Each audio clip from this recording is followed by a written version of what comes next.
Namaskar, Sridhar Major, on Lieutenant Sukumar, veteran, Corps of Service, Secretary, Ex-Servicemen Welfare Association, Arupukottai, Secretary General, Tamil Nadu, Ex-Services League. Ex-Servicemen Reservation Benefit or Age Criteria for Central Government Job.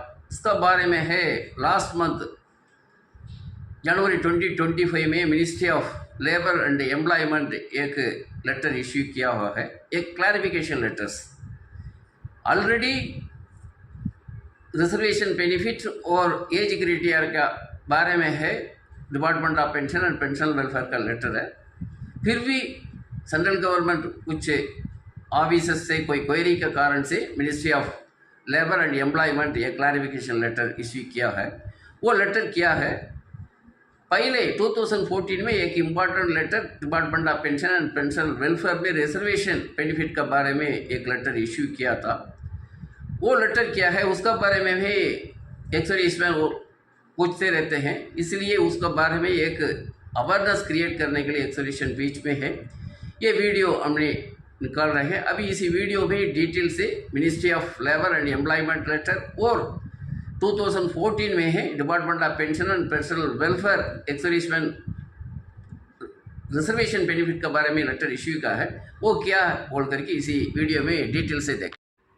Welcome veterans welfare Aruppukottai YouTube channels. Reservation benefits and age criteria for ex-serviceman in central government jobs clarifications. इसमें है, इसी video में है government policy for age relaxation and reservation benefits to ex-serviceman in central government civil employment. Clarification by Ministry of Labor and Employment's letter of January 2025. Examples about age calculation as per government orders. इसका बारे में था ये video है. पहले ministry of labour and employment एक letter निकला है 29 जनवरी 2025 में. एक क्लैरिफिकेशन सब्जेक्ट ये दिया हुआ है, clarification regarding eligibility for reservation under ex-serviceman category for candidates applying for various jobs and post recording. इसमें क्योंकि ये लेटर निकला है, कोई गवर्नमेंट ऑफिस से उनका कुछ क्लैरिफिकेशन मांगा था, इसलिए वो क्लैरिफिकेशन लेटर उन्होंने इश्यू किया है. पहले था एज लिमिट के बारे में एक क्लैरिफिकेशन दिया है. उन्होंने इसमें बताया हुआ है पैरा 5 डिपार्टमेंट ऑफ पेंशन का लेटर 15 दिसंबर 1979 के अनुसार group C and group D post में एक्स-सर्विसमैन का एज क्राइटेरिया के बारे में उन्होंने ये बताया हुआ है. Special provisions regarding age limit for ex-serviceman for appointment to any vacancy in central civil service group C and group D whether reserved or not under those rules. Every ex-serviceman who has put in not less than 6 months of continuous service in the armed forces of the Union shall be allowed to deduct the period of such services from his actual age, if the resultant age does not exceed the maximum age limit prescribed for the post or service for which he seeks appointment by more than 3 years. He shall be deemed to satisfy the condition regarding the age limit. ये है था पहले का 1979 का department of pension and pensional welfare का एक as criteria का बारे में लेटर था. इसमें इन्होंने क्लियरली बताया हुआ है, इसमें है एक्स-सर्विसमैन कम से कम 6 मंथ सर्विस करना चाहिए. वो सर्विस अभी कोई भी civil government job central government job apply करते हैं, उसी समय पर लास्ट डेट ऑफ अप्लीकेशन उनका एज क्या है, उसी एज से उनका सर्विसेज को माइनस करने के बाद उसमें भी रिलैक्सेशन उसका +3 ईयर्स कर सकता है, नॉट मोर देन 3 ईयर्स. ये होना चाहिए एज कंडीशन.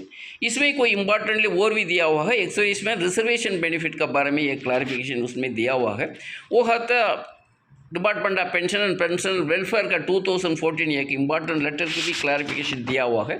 उसी लेटर हमारे पास इसमें है. उसी लेटर में क्या है हमने देखते हैं. ये लेटर को उन्होंने क्लैरिफिकेशन दिया हुआ है. इसमें ministry of personal and public grievances pension department of personal and training का लेटर था 14 अगस्त 2014 का था. इसमें ये मेमोरेंडम ये बताया है subject benefit of reservation to ex serviceman who apply for examination vacancies before joining civil post services in the government job and civil side. ये इसका बारे में था ये लेटर डिटेल से. फर्स्ट फेरा में ही उन्होंने दिया हुआ है एक्स-सर्विसमैन का क्या रिजर्वेशन है जॉब में. सी पोस्ट में 10%, डी पोस्ट में 20%, paramilitary up to assistant commandant 10% बोल करके इसी लेटर में बता है। इसी में अप्लाई करते वक्त उनका एज क्राइटेरिया क्या होना चाहिए, उसी मुताबिक रिजर्वेशन बेनिफिट क्या है बोल करके था। पैरा 2 में बताया था previous orders once avoid benefit not eligible for further. अभी एक्सर्विसमैन रिटायरमेंट होकर आता है, उसका बाद उन्होंने एग्जाम देते हैं, पहले ही रिजल्ट आ जाता है, उसमें जॉब में ज्वाइन हो गया तो बाद में कोई भी उनका रिजल्ट आएगा तो उन्होंने जॉब में ज्वाइन नहीं कर सकता है। वो एक्सर्विसमैन स्टेटस, वो एक्सर्विसमैन रिजर्वेशन को अवॉइड नहीं कर सकता है। इसी कारण में क्या है एक्सर्विसमैन का अफेक्ट होता था, क्योंकि कोई भी जॉब अच्छा जॉब होता है, पहले ग्रुप सी वो डी हो गया होगा, उसमें ज्वाइन हो गया होगा, बाद में वो ग्रुप सी का रिजल्ट आ गया होगा, उसमें ज्वाइन नहीं हो पाता है। इसलिए ये गवर्नमेंट ने अच्छा एक केस टेकअप करके उन्होंने ऐसा बेनिफिट रिजर्वेशन बेनिफिट दिया है। कोई भी एक्सर्विसमैन आफ्टर रिटायरमेंट आकर के एग्ज़ाम देते हैं, एग्ज़ाम देने के बाद उसका कितने भी एग्ज़ाम देते हैं उसका रिजल्ट बाद में आते रहते हैं। पहले कोई भी जॉब में ज्वाइन हो जाता है, उसी जॉब में ज्वाइन होने के बाद उन्होंने उसका पहले कितना एग्ज़ाम दिया हुआ है, रिटायरमेंट होने के बाद उसका एक डिक्लेरेशन अंडरटेकिंग उसी पहले किसी जॉब में ज्वाइन होते हैं उसमें देना ज़रूरी है। वो दे दिया होगा तो वो डिक्लेरेशन अंडरटेकिंग दे दिया होगा तो उन्होंने कोई भी बाद में रिजल्ट आता है उसी रिजल्ट के अनुसार उसी सब्सिक्वेंट जॉब में उन्होंने एम्प्लॉयमेंट होना चाहता तो वो जा सकता है। ये था ऑर्डर था, order for avoid to subsequent employment if submit self declaration undertaking to the employer about details of exam. उन्होंने फर्स्ट जॉब में ज्वाइन हो जाता है, उसी डिटेल्स ऑफ एग्ज़ाम ने कि उसको डिक्लेरेशन अंडरटेकिंग दे दिया होगा तो बाद में भी रिजल्ट आ गया होगा तो उसी जॉब में वो जाना चाहता तो ज्वाइन होना चाहता तो वो जा सकता है बोल करता है। ये एक इम्पॉर्टेंट लेटर, ये लेटर था, तमिलनाडु गवर्नमेंट ने एक्सेप्ट नहीं किया है। हमने तमिलनाडु एक्सर्विसेज लीग से भी केस टेकअप किया था 2008 में, अब तक उसको एक्सेप्ट नहीं किया है। अभी सेंट्रल गवर्नमेंट में स्टाफ सिलेक्शन कमीशन और कोई लेटर इश्यू करता है सेंट्रल गवर्नमेंट जॉब के लिए, उसमें एज क्राइटेरिया का भी उन्होंने उसी लेटर में आता है नोटिफिकेशंस में। उसमें था age relaxation permissible beyond the upper age limit, उसमें कोई रिजर्वेशन कैटेगरी के लिए अपर एज लिमिट देते हैं, SC ST OBC और कुछ एक्सर्विसमैन इसमें है। अभी एक्सर्विसमैन में दिया हुआ है, उन्होंने क्या रिलैक्सेशन दिया है इसमें 3 years after deduction of the military service rendered from the actual age age on closing date of receipt of online application. पहले कैसा था 1975 department of pension welfare letter में किया था, वही उन्होंने इसमें भी कोट किया है। इसका एग्जाम्पल है हमारा पास कैसा है। अभी नोटिफिकेशन में एक एज अपर एज लिमिट था 27, वो 27 का एक्सर्विसमैन का और 3 years रिलैक्सेशन है, इसी कारण से 30 years तक हो सकता है। फॉर एग्जाम्पल एक एक्सर्विसमैन का एज है लास्ट डेट ऑफ अप्लीकेशन का 45 years होगा तो उनका सर्विस 17 years होगा तो माइनस कर दिया तो उनको 28 years आता है, वो एलिजिबल हो जाता है। लेकिन अपर एज लिमिट 27 था प्लस रिलैक्सेशन 3 years है, 30 years हो जाता है, 28 years का कारण है वो एलिजिबल है। उसी माफिक 15 years सर्विस होगा तो उनका एज आ जाता है माइनस करने के बाद 30, उनका मैक्सिमम एज 30 हो जाता है 27 + 3। लेकिन एज 45 है लास्ट डेट ऑफ अप्लीकेशन, लेकिन उनका सर्विस 14 years होगा तो उसको माइनस कर दिया तो 31 आ जाता है, क्योंकि वो नॉट एलिजिबल हो जाता है, क्योंकि मैक्सिमम एज है 30 है 27 + 3। अभी 50 years है एज है, लेकिन उनका सर्विस है 30 years, माइनस करने से में 20 years है। 50 years होने के बावजूद भी उनका लेंथ ऑफ सर्विस 30 years होने के कारण से वो एलिजिबल हो जाता है, वो एलिजिबिलिटी है। ये था एज क्राइटेरिया का कैसा गवर्नमेंट का ऑर्डर है, इसका बारे में एग्जाम्पल था।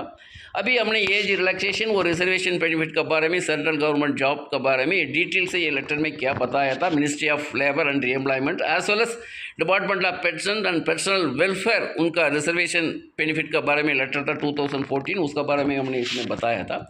ये तो एक अवेयरनेस वीडियो, तो हर एक एक्सर्विसमैन को मालूम होना चाहिए, वो मालूम होने से भी उनको करेक्ट टाइम पर वो एप्लीकेशन दे सकता है एज क्राइटेरिया और रिजर्वेशन बेनिफिट के बारे में।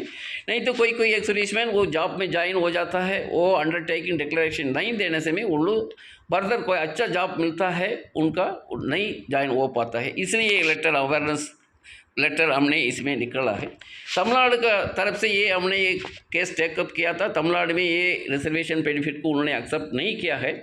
हमने भी 2018 में तमिलनाडु एक्सर्विसेज लीग से केस टेकअप किया है, लेकिन कोई भी रिस्पांस नहीं है। इसी कारण से अभी रिसेंटली क्या हुआ है, अभी प्रूफ 2 में एग्ज़ाम दे दिया है, बाद में ग्रुप 4 में दिया है, ग्रुप 4 का रिजल्ट पहले आ गया, एक्सर्विसमैन ग्रुप 4 में ज्वाइन हो गया, लेकिन ग्रुप 2 में रिजल्ट आने के बाद उसमें ज्वाइन नहीं हो पाया क्योंकि तमिलनाडु गवर्नमेंट इसको सेंट्रल गवर्नमेंट पॉलिसी का एक्सेप्ट नहीं किया। हमने केस टेकअप करने के बावजूद भी अभी कोर्ट केसेस में चलते आ रहे हैं। ये था ये as criteria for ex-serviceman in central government job and reservations benefit for ex-serviceman in central government job के बारे में हमने इस डिटेल से बताया।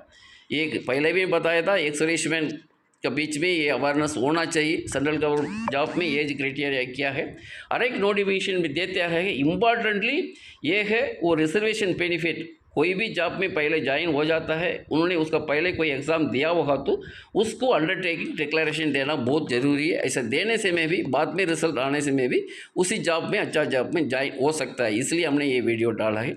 अब तक ये वीडियो देखा है, सुना है, अब सब लोगों के लिए थैंक यू। जय हिंद।